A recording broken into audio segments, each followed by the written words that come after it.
ഗാന്ധിജിയുടെ വധത്തിൽ, വധമോ ഹത്യയോ അതേതായാലും ഞാൻ നേരത്തെ എക്സ്പ്ലെയിൻ ചെയ്ത് കഴിഞ്ഞു.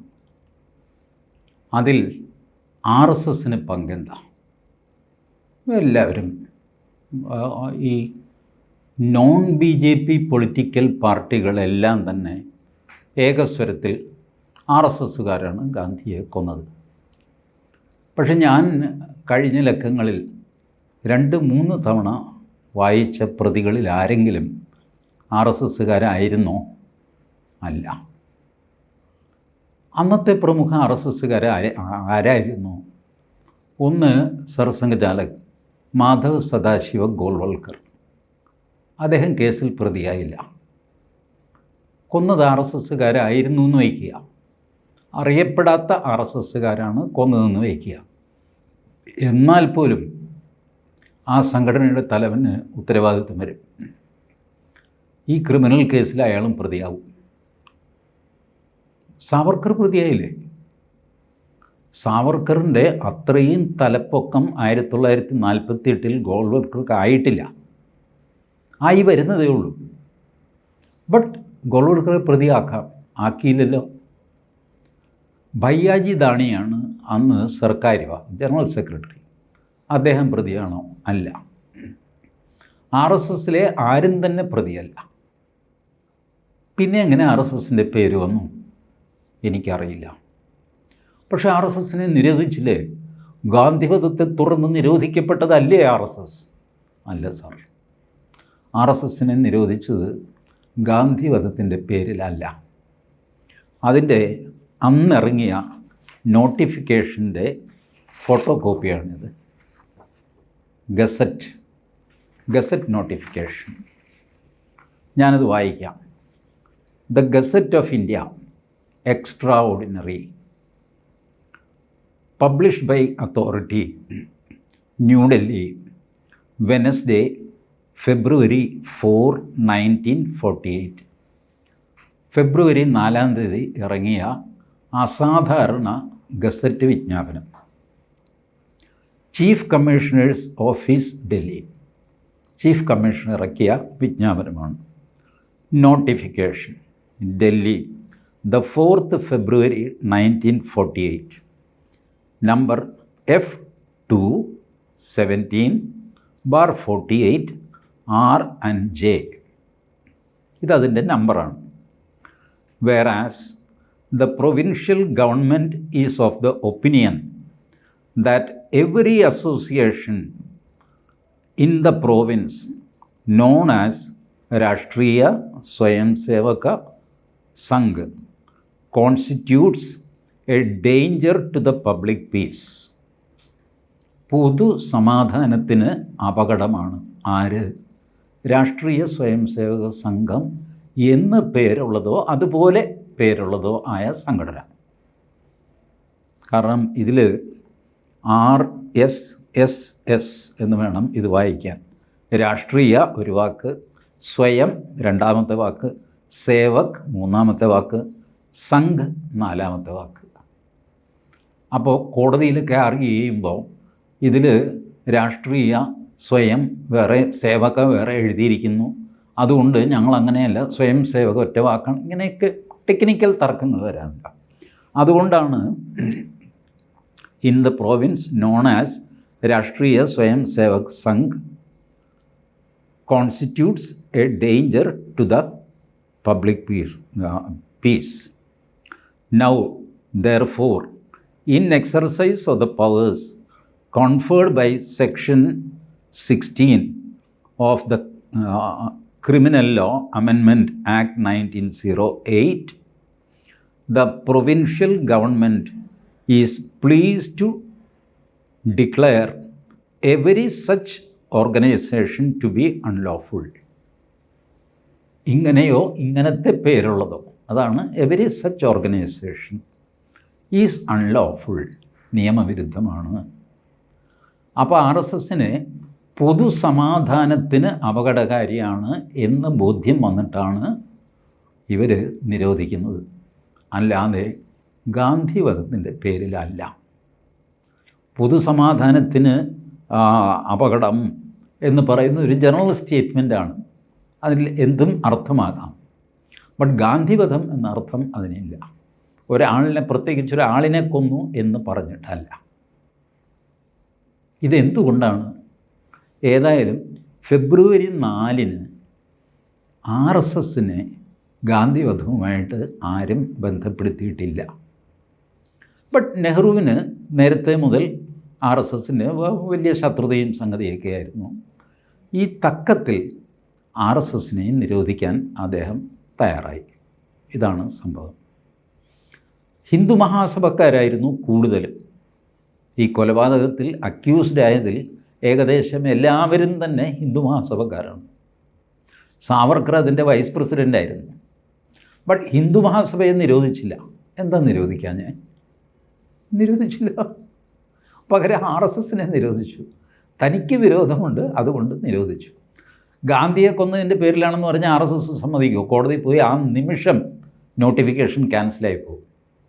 അതുകൊണ്ട് പൊതുസമാധാനത്തിന് അപകടം എന്ന് പറഞ്ഞിട്ട്, ഡേഞ്ചർ ടു പബ്ലിക് പീസ് എന്ന് പറഞ്ഞിട്ടാണ് JP റേ, ഹോം സെക്രട്ടറി, ഇദ്ദേഹമാണ് ഫെബ്രുവരി 4, 1948 ഈ നോട്ടിഫിക്കേഷൻ ഇറക്കിയത്. ഇത് RSSലെ സ്വയം സേവകരുടെ കൂടെ അറിവിലേക്കാണ് ഞാൻ പറയുന്നത്.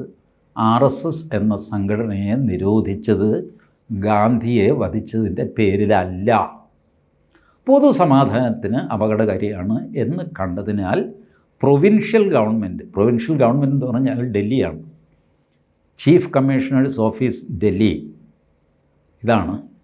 അപ്പോൾ ഡൽഹി പ്രോവിൻസിനാണ് ഈ നോട്ടിഫിക്കേഷൻ ബാധകം. ബാക്കി പ്രോവിൻസൊക്കെ എന്ത് ചെയ്തു? നമ്മുടെയൊക്കെ ഓരോ പ്രോവിൻസാണല്ലോ. മൈസൂർ പ്രോവിൻസ്, ബോംബെ പ്രോവിൻസ് എന്ന് പറഞ്ഞാൽ നമ്മുടെ മഹാരാഷ്ട്രയും ഗുജറാത്തും ചേർന്ന സ്ഥലം. സെൻട്രൽ പ്രോവിൻസ് ആൻഡ് ബിരാർ എന്ന് പറഞ്ഞു കഴിഞ്ഞാൽ മധ്യപ്രദേശും ഉത്തർപ്രദേശിൻ്റെ കുറച്ച് ഭാഗങ്ങളും ചേർന്ന ഒരു പ്രോവിൻസ്. ഇതാണ്. ഇതിനെയാണ് പ്രദേശ്, പ്രാന്ത് എന്നൊക്കെ പറയുന്നത്. കേരള പ്രദേശ് കോൺഗ്രസ് കമ്മിറ്റി KPCC ഇല്ലേ, TNPCC തമിഴ്നാട് പ്രദേശ് കോൺഗ്രസ് കമ്മിറ്റി. നേരത്തെ പ്രോവിൻസ് എന്നുള്ള വാക്കാണ് ഈ പ്രദേശമായിട്ട് മാറിയത്. ചിലപ്പോൾ പ്രാന്ത് എന്നും ഉപയോഗിക്കും, ചിലപ്പോൾ പ്രദേശ് എന്നും ഉപയോഗിക്കും. RSSകാർ പൊതുവെ പ്രാന്ത് എന്നാണ്. പ്രാന്ത് എന്ന് പറഞ്ഞാൽ എന്താ? പ്രാന്തപ്രദേശം എന്ന് പറയാറില്ലേ, ഒരു സെൻറ്റർ, അതിന് ചുറ്റുമുള്ള കുറച്ച് സ്ഥലങ്ങൾ, പ്രാന്ത്. അപ്പോൾ കേരള പ്രാന്ത്, തമിഴ്നാട് പ്രാന്ത്, ഡൽഹി പ്രാന്ത്, ഇങ്ങനെ അവർ. കോൺഗ്രസ്സുകാർ ഡൽഹി പ്രദേശ്, തമിഴ്നാട് പ്രദേശ്, കേരള പ്രദേശ്. ഫലത്തിൽ ഇതൊക്കെ ഒന്ന് തന്നെ. ചില പ്രാന്തെന്നും ചില പ്രദേശെന്നും ഉപയോഗിക്കും. ഇനി പ്രദേശെന്ന് വന്നു കഴിഞ്ഞാൽ പിന്നെ പ്രാന്തെന്ന് ചേർക്കുക ഇല്ല. ഉത്തർപ്രദേശ് UPCC, ഉത്തർപ്രദേശ് കോൺഗ്രസ് കമ്മിറ്റി, ഇങ്ങനെ ചെയ്യും. അപ്പോൾ ഇതാണ് ഈ പ്രോവിൻസ് എന്ന് പറയുന്നതിൻ്റെ അർത്ഥം. അപ്പോൾ ഒരു പ്രോവിൻസിൽ അന്ന് നിരോധിച്ചു കഴിഞ്ഞാൽ ബാക്കി പ്രോവിൻസുകൾ ഈ നിരോധനത്തിൻ്റെ പുറത്ത് അടുത്ത ഗസറ്റ് നോട്ടിഫിക്കേഷൻ നടത്തി വേണം നിരോധിക്കാൻ. അങ്ങനെ കേരളത്തിൽ തിരുക്കൊച്ചിയാണെന്ന് 49-ലാണ് തിരുക്കൊച്ചി എന്ന് തോന്നുന്നു. തിരുവിതാംകൂറും കൊച്ചിയും വേറെ ആയിരിക്കണം 48. ഇനി കൃത്യം ഓർമ്മ, തിരുക്കൊച്ചി സംയോജനം 49-ലാണെന്നാണ് ഓർമ്മ. അപ്പം ഇങ്ങനെ ഓരോ പ്രദേശവും അവരവരുടെ നോട്ടിഫിക്കേഷൻ ഇറക്കി നിരോധിക്കണം. അങ്ങനെയാണ് നിരോധിച്ചു കേട്ടോ. കേരളത്തിലൊക്കെ നിരോധിച്ചു, തിരുവിതാംകൂറിൽ മലബാറിലൊക്കെ നിരോധിച്ചിരുന്നു. അപ്പോൾ ഇങ്ങനെ നിരോധിച്ചതാണ് RSSനെ. ഗാന്ധിവധവുമായിട്ട് ഇതിന് ബന്ധമില്ല. ഇതിൽ വേറെയും ഡോക്യുമെൻറ്റ്സ് ഞാൻ വഴിയെ ഏതെങ്കിലും ഒരു ലക്കത്തിൽ ഞാനത് പറയാം.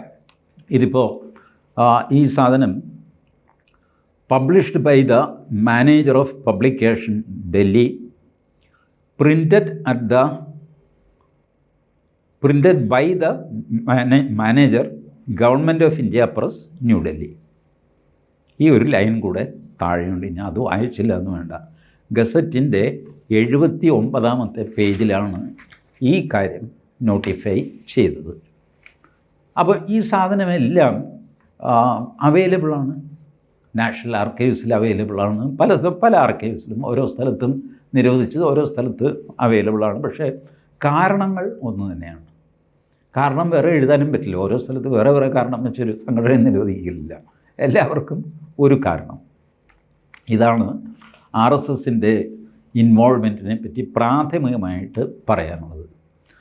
നൗ ഇതിനകത്ത് പെട്ടുപോയ ഒരു വലിയ മഹാനാണ് സാവർക്കർ, വിനായക് ദാമോദർ സാവർക്കർ. സാവർക്കർ എത്ര കാലം ജയിലിൽ കിടന്നു നിങ്ങൾക്കറിയാമോ? എത്ര കാലം? ഒരു മനുഷ്യൻ സഹിക്കാവുന്നതിനൊരു കയ്യും കണക്കും ഒക്കെ ഉണ്ടല്ലോ. 13 മാർച്ച് 1910 അന്നാണ് സാവർക്കർ അറസ്റ്റ് ചെയ്യപ്പെടുന്നത് ലണ്ടനിൽ.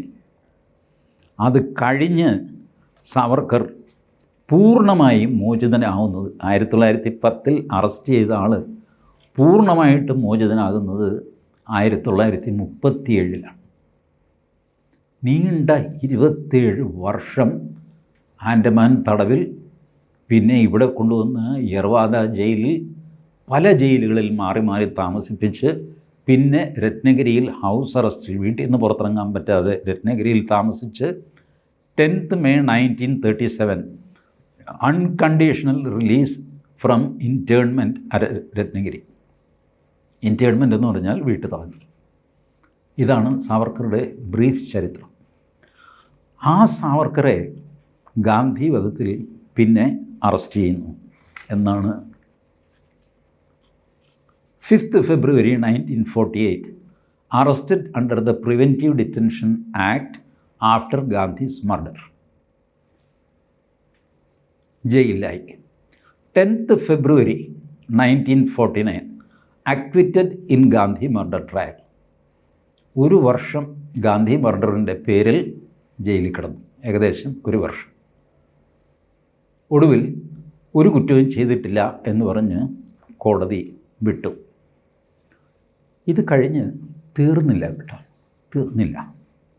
4th April 1950 ഒറ്റ വർഷം കഴിഞ്ഞപ്പോൾ Savarkar was arrested and detained in Belgaum jail on the eve of arrival of Pakistani prime minister Liaquat Ali Khan in Delhi. ഡൽഹിയിൽ പാകിസ്ഥാൻ പ്രധാനമന്ത്രി ലിയാഖത്ത് അലി ഖാൻ വരുന്നു എന്നതിൻ്റെ പേരിൽ മുംബൈയിൽ സാവർക്കറെ അറസ്റ്റ് ചെയ്യുന്നു. ബെൽഗാമിൽ കൊണ്ടുവന്ന് തടവിലിടുന്നു. ബെൽഗാമിൽ എത്ര തവണ ഒരു മനുഷ്യനെ അറസ്റ്റ് ചെയ്യും? എത്ര തവണ അറസ്റ്റ് ചെയ്യും? 1910 തുടങ്ങിയ അറസ്റ്റ് 1950 വരെ തുടരുന്നു. ജയിലിലും പുറത്തും ജയിലിലും, അപ്പോൾ കൂടുതലും ജയിലിലാണ്. What a fall my countrymen, what a fall. Savarkar എന്ത് ചെയ്യാനാണ്? അദ്ദേഹത്തിൻ്റെ സ്റ്റേറ്റ്മെൻറ്റ് 28/12/48 ഡിസംബർ 28 മജിസ്ട്രേറ്റ് കോടതിയിൽ കൊടുത്ത അദ്ദേഹത്തിൻ്റെ statement. Herein, the accused number 7, Vinayak Damodar Savarkar, begs to state as follows. ബെഗ്ഗിങ് ആണ്. വേണമെങ്കിൽ നിങ്ങൾക്ക് സാവർക്കറെ കുറ്റം പറയാം. ബെഗ് ചെയ്തു കോടതിയിൽ. അതെ, കോടതി ഭാഷ അങ്ങനെയാണ് സർ. കോടതിയിൽ പ്രെയറാണ്, ബെഗ്ഗാണ്. ഇപ്പോഴും അങ്ങനെയാണ്. കോടതിയിൽ നിങ്ങൾക്ക് നിങ്ങളുടെ ആവശ്യം പറയാൻ ഒക്കുകയില്ല. I demand, no, I pray.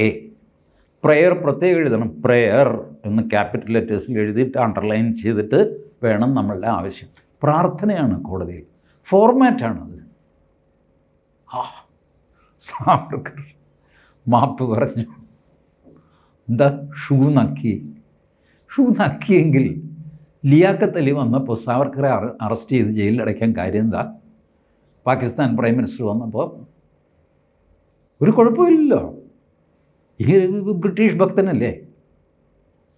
But Liaquat Ali Khan പേടി, ജവഹർലാൽ നെഹ്റുവിന് പേടി. സാവർക്കർ എന്ത് ചെയ്യുമെന്നറിയില്ല. അതുകൊണ്ട് സാവർക്കറെ പിടിച്ച് ജയിലിലിടുക. ലിയാഖത്ത് അലി ഖാൻ തിരിച്ചു പോയിട്ട് നമുക്ക് സാവർക്കറെ റിലീസ് ചെയ്യാം. This was the suffering of Savarkar. സാവർക്കറുടെ സ്റ്റേറ്റ്മെൻറ്റ് എത്ര പേജ് ഉണ്ടെന്നറിയാം? 57 പേജാണ് സാവർക്കറുടെ സ്റ്റേറ്റ്മെൻറ്റ്.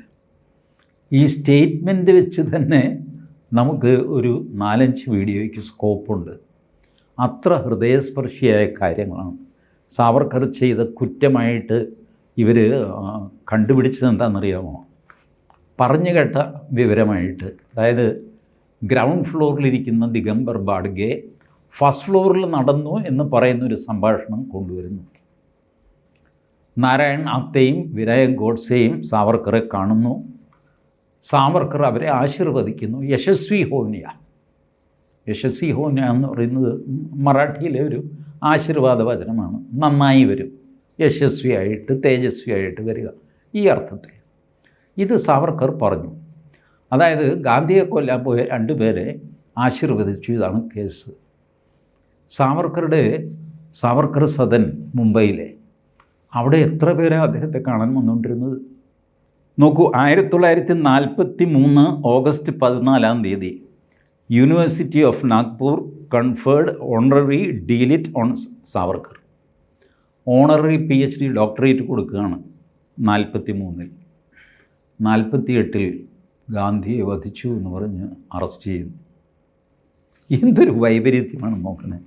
പിന്നെ വീണ്ടും 1959 48 നിങ്ങൾ അറസ്റ്റ് ചെയ്തു, 49 റിലീസ് ചെയ്തു, 50 വീണ്ടും അറസ്റ്റ് ചെയ്തു, 59 1959 October 8 university of Pune conferred honorary DLitt at his residence.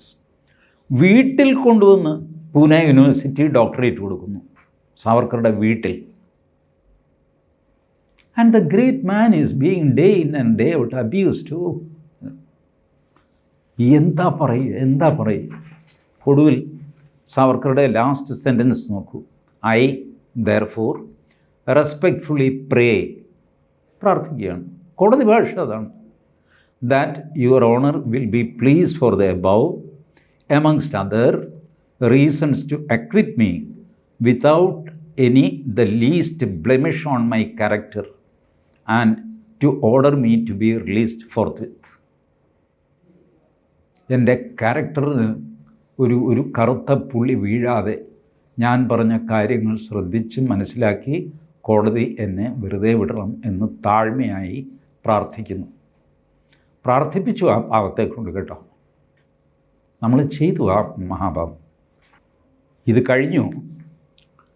സാവർക്കറെ ജയിലിൽ നിന്ന് റിലീസ് ചെയ്യുന്നതിന് മുമ്പ്, ജഡ്ജ്മെൻറ്റ് വരുന്നതിന് മുമ്പ്, HVR അയ്യങ്കാർ സർദാർ പട്ടേലിൻ്റെ പ്രൈവറ്റ് സെക്രട്ടറി ആയിരുന്നു. അദ്ദേഹത്തിൻ്റെ ഒരു കത്ത് ശങ്കർ പ്രസാദ് എന്ന കമ്മീഷണർ പഞ്ചാബിലെ ഇദ്ദേഹത്തിന് പോകുന്നു. ന്യൂഡൽഹി ഫെബ്രുവരി 1, 1949 1949 ഫെബ്രുവരി 1 HVR അയ്യങ്കാർ എഴുതിയ കത്താണ്. Government understand that the judgment in the Mahatma Gandhi assassination case will be delivered at 11:30 on Thursday, the 10th of this month. ഈ മാസം 10 രാവിലെ 11:30 ഗാന്ധി അസാസിനേഷൻ കേസിലെ വിധി വരും എന്ന് ഗവൺമെൻറ് മനസ്സിലാക്കുന്നു. തെറ്റൊന്നുമില്ല, കാരണം വിധി പറയാനായിട്ട് ജഡ്ജി മാറ്റിവെക്കാറുണ്ട്. നിങ്ങൾക്കറിയാമല്ലോ, കേസുകൾ എല്ലാം കേട്ടൊക്കെ എല്ലാം കഴിയുമ്പോൾ വിധി പറയാനായിട്ട് മാറ്റിവെച്ചു. ചില ജഡ്ജിമാർ ആ ഡേറ്റും പറയും, ഇന്ന ഡേറ്റിനാണ്. Point number 2, so far as it is possible to judge from the nature of the evidence recorded by the judge, judge record ചെയ്ത തെളിവുകൾ നോക്കിയാൽ I think it would be reasonable for us to proceed on the assumption that Mr. Savarkar will be acquitted for want of legal proof. തെളിവില്ലാത്തതിനാൽ സാവർക്കറെ വെറുതെ വിടാൻ സാധ്യതയുണ്ട് എന്ന് HVR Iyengar, പട്ടേലിൻ്റെ secretary. ജഡ്ജ്മെൻറ്റിനെ പറ്റിയാണ്. വരാൻ പോകുന്ന ജഡ്ജ്മെൻറ്റിൽ സാവർക്കർ വെറുതെ വിടപ്പെടാൻ സാധ്യതയുണ്ട്, തെളിവില്ലാത്തതിനാൽ. തെളിവില്ല എന്ന് എല്ലാവർക്കും അറിയാം. തെളിവില്ല. Everybody knew Savarkar was innocent. സാവർക്കറിനെ ഈ കേസിൽ പെടുത്തിയതാണെന്നുള്ളതിന് തെളിവാണ് ഈ കത്ത്.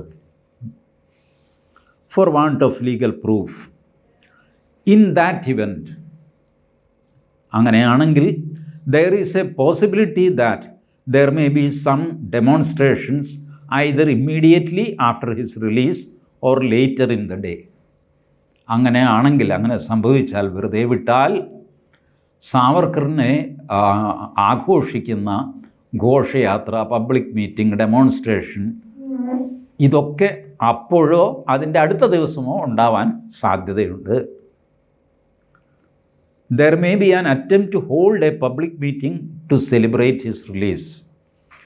അദ്ദേഹത്തിനെ വെറുതെ വിടുമ്പോൾ അതിൻ്റെ സന്തോഷസൂചകമായിട്ട് പബ്ലിക് മീറ്റിംഗ് ഉണ്ടാവാൻ സാധ്യതയുണ്ട്.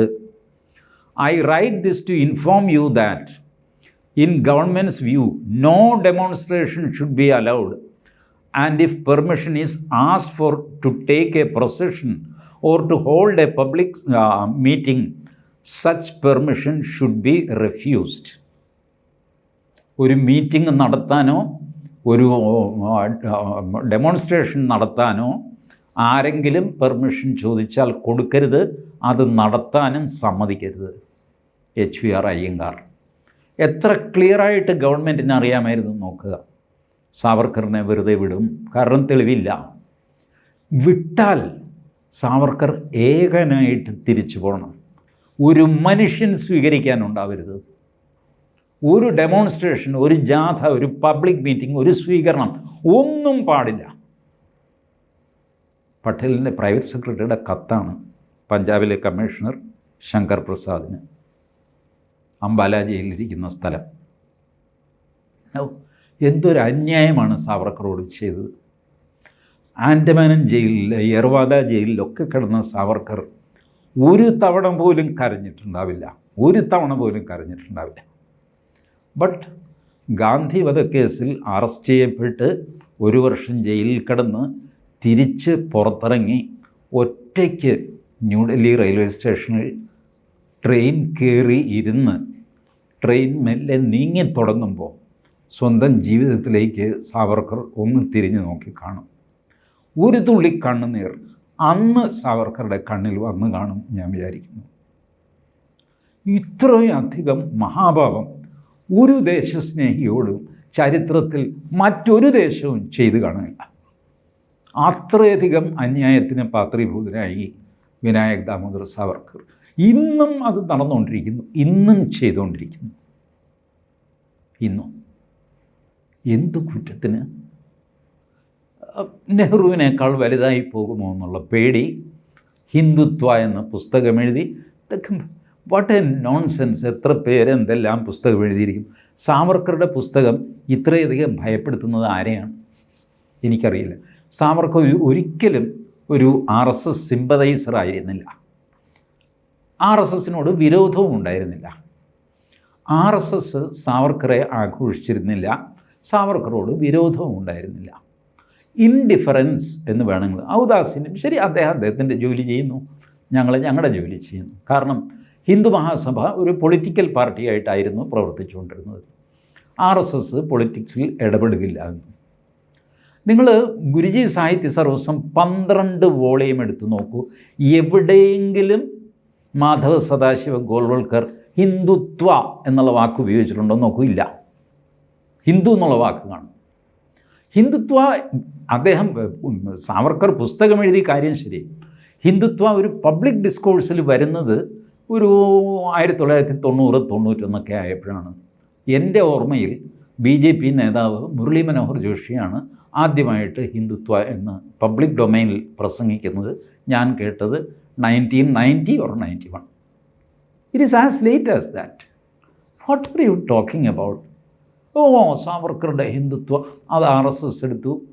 സാവർക്കർ RSSനെ പറ്റി പറഞ്ഞ അഭിപ്രായം സാവർക്കറുടെ ജീവചരിത്രം എഴുതിയ ധനഞ്ജയ് കീർ, വലിയൊരു ഗ്രന്ഥമാണ് സാവർക്കറുടെ ജീവചരിത്രം, ധനഞ്ജയ് കീർ എഴുതിയതാണ്. അതിൽ സാവർക്കർ പറഞ്ഞതായിട്ട് ധനഞ്ജയ് കീർ രേഖപ്പെടുത്തുന്നു, ഓരോ RSS സ്വയം സേവകനും അവൻ്റെ കുഴിമാടത്തിൽ എഴുതി വയ്ക്കാം, ഇവൻ ജനിച്ചു, വെറുതെ കഷ്ടപ്പെട്ടു, മരിച്ചു. ഇതാണ് RSSനെ പറ്റി സാവർക്കർക്കുണ്ടായിരുന്ന അഭിപ്രായം. മോശക്കാരല്ല, ആത്മാർത്ഥമുള്ളവരാണ്, വെറുതെ അധ്വാനിച്ച് മരിച്ചു പോകും. ഇതായിരുന്നു ഈ സാവർക്കർ എന്തോ RSSൻ്റെ സർസംഘചാലകമായിരുന്നു എന്നുള്ള മട്ടിൽ പലപ്പോഴും RSSകാർ തന്നെ പെരുമാറുന്നു. ഞാൻ I am nothing against RSS Savarkar, but thing is രണ്ടും രണ്ട് സംഘടനകളായിരുന്നു. പരസ്പരം വിരോധമൊന്നും ഉണ്ടായിരുന്നില്ല, എന്നാൽ പരസ്പരം വല്ലാത്ത സ്നേഹവും ഉണ്ടായിരുന്നില്ല.